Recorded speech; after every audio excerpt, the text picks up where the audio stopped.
straight away. Yes. Well done, Pixie. She's going, yeah, you have to mop it up. And Charlie's still going, no, I'm not there. I'm not there. The Rum Diary, we should say, is 8 years old. She gets jokes like that. Already racked up 3 #1 singles, songs, even singles, and you will be with us in a moment. First, let's get a last quick look at what's happening. He walks into a bar, right?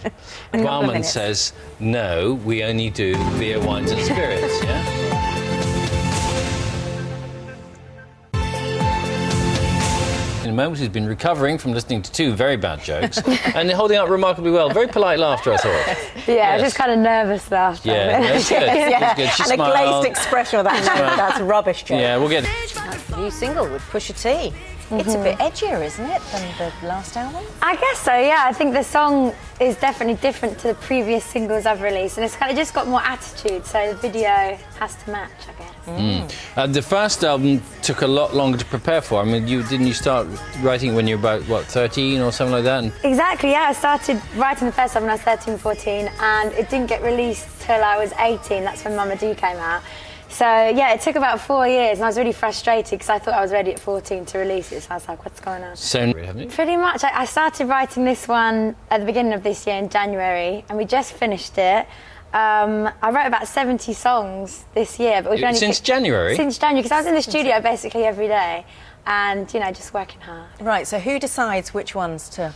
It's kind of like a joint effort between me and management and label, and we all kind of compromise, but it's still really hard because I get attached to all of them, and loads of them people will never hear. They're just on my iTunes library. You can have a retrospective album collection in about 30 years' time. That's what the artists do. They bring out all the all the album materials they recorded. There you go. Yeah. Wow, 70. How do you find 70 different things to write songs about?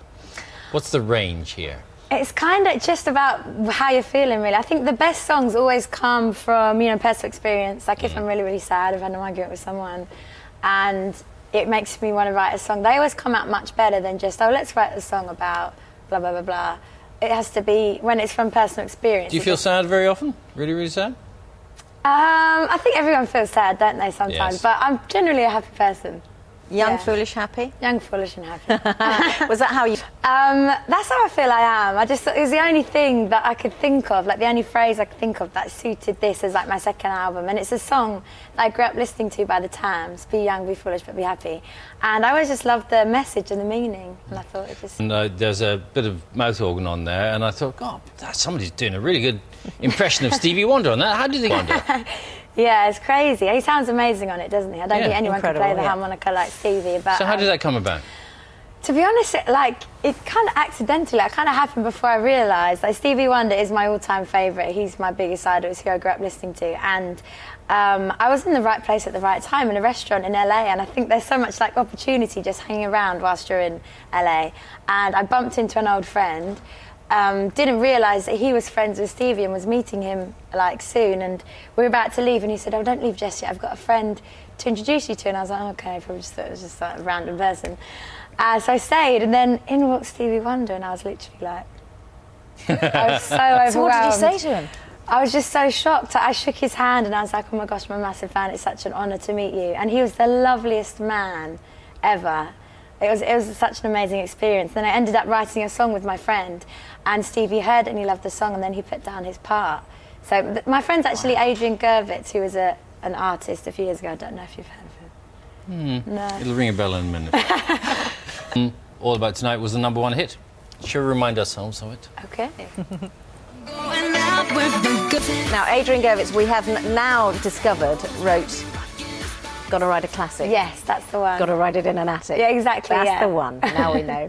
Is there a different flavour, different mood to the new album as opposed to the first one was sort of very upbeat, happy, jumpy sort of stuff? Yeah, there's still some feel-good tracks on this album, as like All About Tonight, but the majority of it's a lot more soulful.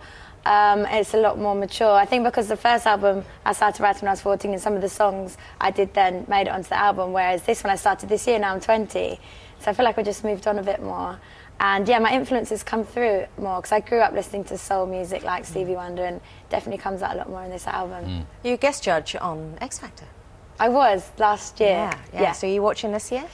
I am actually. I missed the first few shows, but I saw the recent one. Yeah. I think it was at the weekend. Yeah. Is that a route that you thought that you might go down at any stage? I never really wanted to. I always had, because I knew what I wanted to do from such a young age. I always had something in the pipeline, and I always wanted to, you know, work my own way up and be in control, like, creatively. And there was always something kind of in the pipeline that I could strive towards. Young women who want to do exactly what you did, and is there one crucial breakthrough moment that that happens for you at some point? I think it is all about persevering, definitely, because obviously when you start out you don't really know what to do, and I just used to go for every audition. I used to look them up myself on the internet, in the newspaper. I used to go to the studio every night after school on the weekends, and I think if you just keep on and on, it doesn't happen straight away. It did take quite a while to finally, you know, release the single.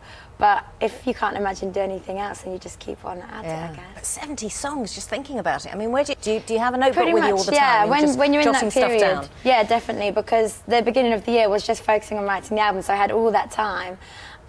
Whereas when you go into promo, when you're promoting an album, there's not much time to go into the studio and write songs. See, she'll go away now and she'll write a song about somebody making bad jokes. Oh, you're just a joker, but you're not making me laugh. That sort of thing. That kind of thing. She's doing that nervous laugh again. Yeah, pretty much. Thanks very much. Pixie, thanks very Thank much. you. This morning. Being Thanks, a good Pixie sport. Lott. From us for this morning.